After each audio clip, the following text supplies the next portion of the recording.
দ্রব্যমূল্য কমাতে আপ্রাণ চেষ্টা করছে সরকার, জানিয়েছেন অর্থ পরিকল্পনা মন্ত্রী আমির খসরু মাহমুদ চৌধুরী।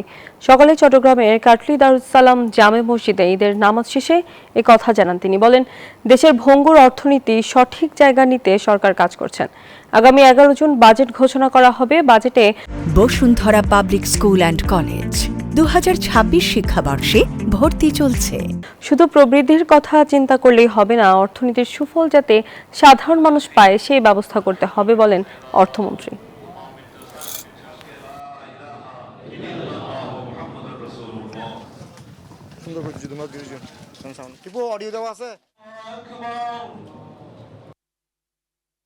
সাধারণত কোরবানির সময় দাম বাড়ে, এবার কিন্তু কমেছে। সুতরাং আমরা এই ধারাটা অব্যাহত রাখতে চাই, সাধারণ মানুষের ক্রয় ক্ষমতার মধ্যে রাখার জন্য চেষ্টা করছি আমরা, যাতে বাংলাদেশের অর্থনীতির সুফল তো সাধারণ মানুষ পেতে হবে।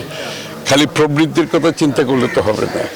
এই প্রবৃদ্ধির মাধ্যমে দেশের সাধারণ মানুষ অর্থনীতিতে অংশগ্রহণ করতে হবে, অর্থনীতির সুফল পেতে হবে।